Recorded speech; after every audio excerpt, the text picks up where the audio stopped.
Good news na naman po para sa mga miyembro ng SSS na naapektuhan at nasalanta ng bagyong Krising. Kung ang inyong lugar po ay nagdeklara ng state of calamity, ay pwede po kayong makapag-loan sa SSS Calamity. Kaya pakinggan po mabuti ang video na ito. Ang SSS ay may bagong guidelines para sa mga nais na mag-avail ng calamity loan. Nito lamang July 23 ay naglabas ang pamunuan ng SSS para sa pag-issue ng Revised Calamity Program or CLP Program Guidelines. Nakasaad din dito ang pagbibigay ng mababang interest na 7% at pinapayagan din ang pag-renew ng calamity loan after 6 months. Kung ang tanong ay kung magkano ba ang pwedeng ma-avail sa calamity loan, ang kasagutan ay equivalent po ito ng 1 month salary for the past 12 months.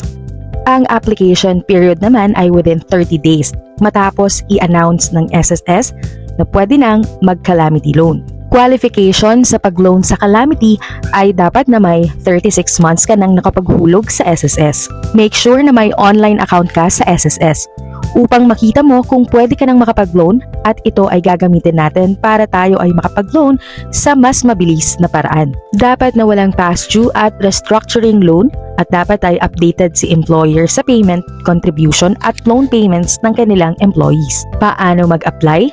Ang member ay dapat na may online account sa SSS. Mag-registered po ang mga wala dahil hinihikayat ng SSS na mag-loan online para sa mas mabilis na proseso. Kapag nakapag-sign in na, makikita natin sa ating menu ang loans at pindutin lang ang apply for calamity loan. Sundan lamang ang mga hinihingi ng SSS online ninyo at i-ready ang ATM card number para sa inyong disbursement account. At kung wala po kayong UMID ATM pay card. Ang approved calamity loan ay payable within 2 years.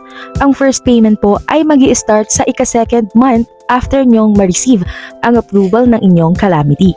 May 1% service fee na ibabawas sa loanable amount, di na katulad ng ibang taon na buo nating makukuha ang ating na-loan. Pagdating naman sa penalty ay magkakaroon na din ng 1% charge kapag hindi nakapagbayad on time. Kaya't antabay lang po sa pag-release ng mga kasama sa lugar na pwedeng makapag-avail ng calamity mula kay SSS. At syempre tutukan nyo din ang mga Facebook page or kung anumang pages kung saan nagpo-post ang inyong LGU officials. Kung may mga katanungan po kayo ay mag-comment lang sa ating comment section at sasagutin po natin ang inyong mga katanungan.